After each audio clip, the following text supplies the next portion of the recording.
নমস্কাৰ আজি ক্লাছটো বহুত ইম্পৰ্টেণ্ট হ'ব কাৰণ ক্লাছ 1 2 3 4 অলৰেডি আমি ডিসকাস কৰিলোঁ বহুত ইম্পৰ্টেণ্ট ক্লাছ লৈ আহিছোঁ কাৰণ আপোনালোকে জানে যে এডিআৰ এক্সামৰ কাৰণে মাজত মাত্ৰ কেইটামান দিন আছে ওকে মাহ নাই দিন আছে গতিকে 15 ছেপ্টেম্বৰৰ পৰা পৰীক্ষা যিমান পাৰে সোনকালে আমি ক্লাছবোৰ আনিবলৈ ট্ৰাই কৰি আছোঁ ইয়াতে ইংলিছ ৰিজনিং জিকে সকলোবোৰ কোৱেশ্চন থাকিব আপোনাৰ সন্ধিয়াৰ যেটো ক্লাছত সকলোবোৰ কোৱেশ্চন থাকিব আৰু মৰ্নিং এটা ক্লাছ আনি আছো মডেল কোৱেশ্চনৰ পেপাৰ হেতু ক্লাছ কোনে কোনে কৰি আছে মোক কমেন্ট কৰিব সো বেছি সময় নলও যি সকল ষ্টুডেন্ট আজি ফাৰ্স্ট জয়েন হৈছে আমাৰ বিশ্বাসী বন্ধু চেনেলটো সাবস্ক্ৰাইব কৰা সাবস্ক্ৰাইব কৰি দিব কাৰণ বহুত ইম্পৰ্টেন্ট টপিকৰ ওপৰত আমি ডিসকাস কৰিছো এইকেদিন ওকে ফাৰ্স্ট কোৱেশ্চন তো হৈছে কোন বছৰ প্ৰথম একটকীয়া মুদ্ৰা বনোৱা হৈছিল in which year first 1 rupees coin was made প্ৰথম একটকীয়া মুদ্ৰা কিমান চনত বা কেতিয়া বনোৱা হৈছিল জানেনে কেতিয়া বনোৱা হৈছিল অকনমান সময় দিছো খুদৰটো কমেন্ট কৰিবা প্ৰথম একটকীয়া মুদ্ৰা বনোৱা হৈছিল 1677 ত কেতিয়া 1677 চনত প্ৰথম একটকীয়া মুদ্ৰা বনোৱা হৈছিল নেক্সট কোৱেশ্চনটো আপোনাৰ অসমীয়াৰ যেটো আপোনাৰ স্পেলিং হেতু ভুল হৈ আছে সো কেতিয়াবা ভুল হৈ থাকে আপোনাৰ ইংলিশ খিনি যাব অসমীয়াখিনি মই মুছি দিছো বাৰু ওকে সো সেকেন্ড কোৱেশ্চন হৈছে myopia is disease connect with myopia যেটো বেমাৰ সেই বেমাৰটো কিহৰ লগত কানেক্টেড আছে বা কিহৰ লগত সম্পৰ্ক আছে option A lunch option B brain option C years option D eyes ইয়াৰ ভিতৰত কোনটো লগত মায়োপিয়া যেটো বেমাৰ হেতু কানেক্টেড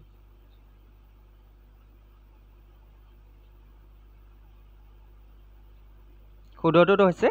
মায়োপিয়া যেটো ডিজিজ হেতু আইছৰ লগত সম্পৰ্ক আছে মায়োপিয়া চকুত হয় গতিকে চকুৰ বেমাৰ হেতু মায়োপিয়াটো মনত থাকিব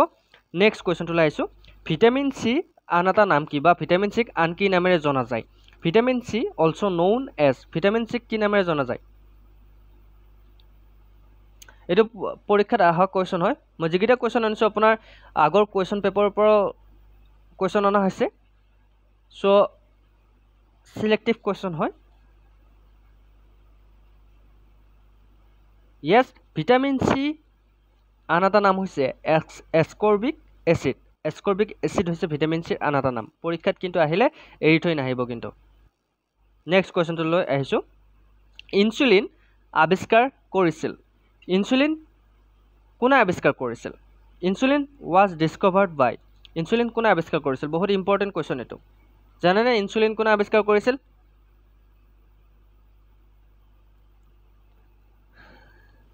অপশন 4টা আছে শুদ্ধ অপশনটো কোনটো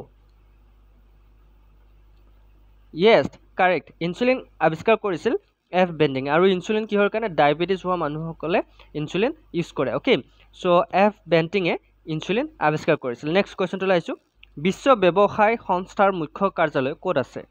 দা headquarter of WTO is at বিশ্ব ব্যৱসায় সংস্থাৰ মুখ্য কাৰ্যালয় ক'ত আছে The WTO ৰ ফুল ফৰ্মটো বহুতে নাজানে WTO ৰ ফুল ফৰ্ম হৈছে World Trade Organization বিশ্ব ব্যৱসায় সংস্থা ওকে World Trade Organization ক'ত আছে বাৰু World Trade Organization পৰীক্ষাত আহি থকা কোৱেশ্চন এক্সপেক্টেড কোৱেশ্চন আমি ডিসকাস কৰি আছো পৰীক্ষাত যাতে এইবিলাক কোৱেশ্চন এৰি থৈ নাহে মনত থাকিব খুই থকা খিয়ালে হাত ধৰিব নোৱাৰে গতিকে আজি যদি খুই আছে আজি যদি অৱহেলা কৰে কিন্তু আপোনালোকে সফলতা কেতিয়াও আপোনালোকে নাপাব এটো মনত ৰাখিব ইয়াৰ শুদ্ধ উত্তৰটো মই কৈ দিছো জেনেভা WTO ৰ হেডকোৱাৰ্টাৰ ক'ত আছে জেনেভাত আছে সো কাৰেক্ট আনসাৰ হৈছে অপশন ডি নেক্সট কোৱেশ্চনটো লাইছো ইউয়ান হৈছে কোনখন দেশৰ মুদ্ৰা yuan is a currency of আপোনালোকে জানে ইয়েন খুনা পাইছে ৰুপিস খুনা পাইছে ৰুবেল খুনা পাইছে কিন্তু ইউয়ানটো কোনখন দেশৰ মুদ্ৰা ইউয়ান বুলি কোৱা হয় কোনখন দেশৰ মুদ্ৰাক কোৱা হয়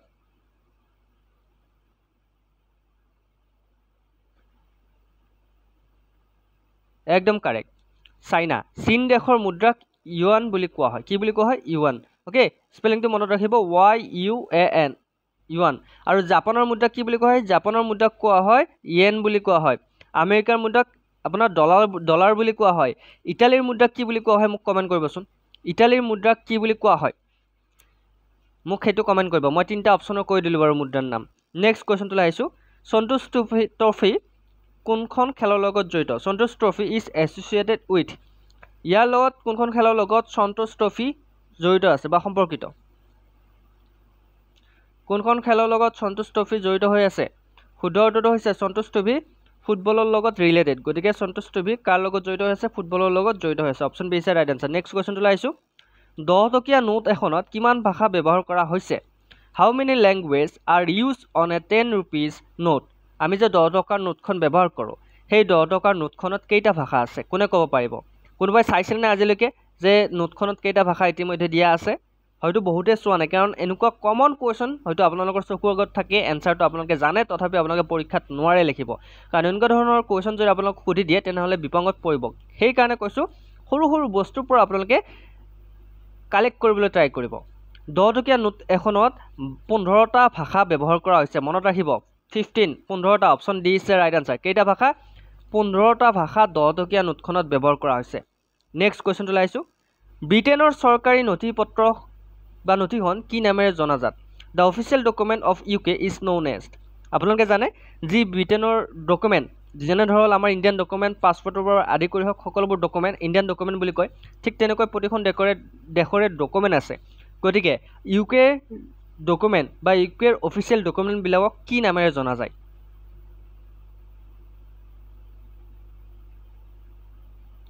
একদম কাৰেক্ট আনসাৰ হৈছে যিবিলাক আপোনাৰ ইউকে যিবিলাক ডকুমেণ্ট আছে সেই ডকুমেণ্টছবিলাক ব্লু বুক বুলি জনা যায় নীলা কিতাপ বুলি জনা যায় মনত থাকিব ব্লু বুক নামটো মনত ৰাখিব আৰু অৰেঞ্জ বুক বুলি কোনখন দেশৰ ডকুমেণ্টছক জনা যায় মোক কমেণ্ট কৰিবচোন নেক্সট কুৱেশ্যনটো লাইছো মেপল বাৰ্ডৰ ৰাষ্ট্ৰীয় প্ৰতীক বা মেপল বাৰ্ড কোন দেশৰ ৰাষ্ট্ৰীয় প্ৰতীক maple bird is the national symbol of আপোনালোকে জানে যে আমাৰ ভাৰতৰ নেশ্যনেল চিম্বল কি আমাৰ ভাৰতৰ প্ৰতীক কি অশোক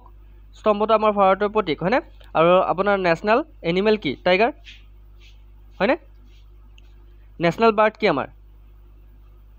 ঠিক তেনেকৈ আপোনাৰ মেপল হৈছে এখন দেশৰ ৰাষ্ট্ৰীয় প্ৰতীক মেপল বাৰ্ড কোনখন দেশৰ ৰাষ্ট্ৰীয় প্ৰতীক একদম কাৰেক্ট আনসাৰটো হৈছে কানাডা কানাডাৰ ৰাষ্ট্ৰীয় প্ৰতীক হৈছে মেপল মনত ৰাখিব নেক্সট কুৱেশ্যনটো লাইছো মহাকাশত পৃথিৱীৰ প্ৰথম মহিলা ওকে পৃথিৱীৰ পৰা মহাকাশলৈ যোৱা প্ৰথম মহিলাগৰাকীৰ নাম কি কেতিয়াবা আহিব পাৰে first women of the world in space যিয়ে মহাকাশলৈ গৈছিল সমগ্ৰ পৃথিৱীৰ ভিতৰত যিয়ে সমগ্ৰ বিশ্বৰ ভিতৰত যিয়ে মহাকাশলৈ গৈছিল সেই প্ৰথম গৰাকী মহিলাৰ নাম কি কোনে জানে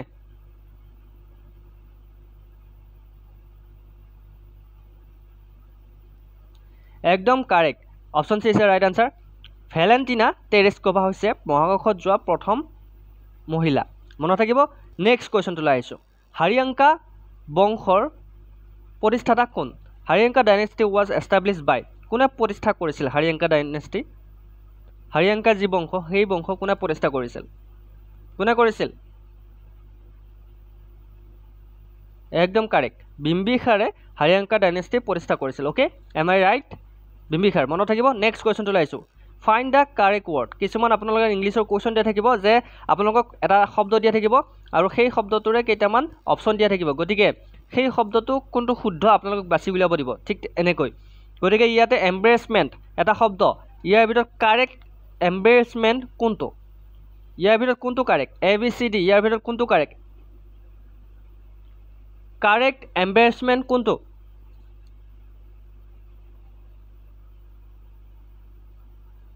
yes spelling gila sai lobo de spelling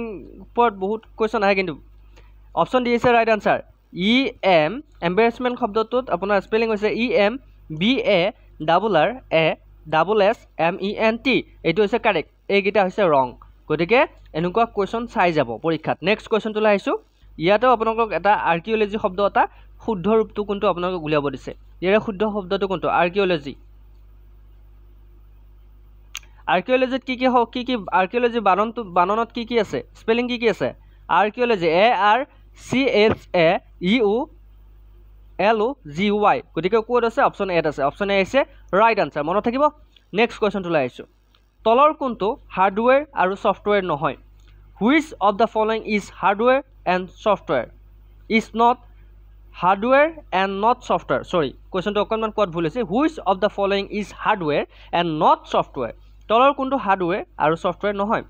বা কোনটো হাৰ্ডৱেৰ সফটৱেৰ নহয় ইয়াৰ ভিতৰত কোনটো শুদ্ধ উত্তৰ কেতিয়াবা আপোনাৰ গেট থ্ৰীত যিবোৰ এপ্লাই কৰিছে গেট থ্ৰীত আপোনাৰ কম্পিউটাৰ কুৱেশ্যন আহিব চ' এটা দুটা কম্পিউটাৰ কুৱেশ্যনো চাই যাবা দেই, কম্পিউটাৰৰ ওপৰত বহুত কুৱেশ্যন আহে কিন্তু। ইয়াৰ শুদ্ধটোত হৈছে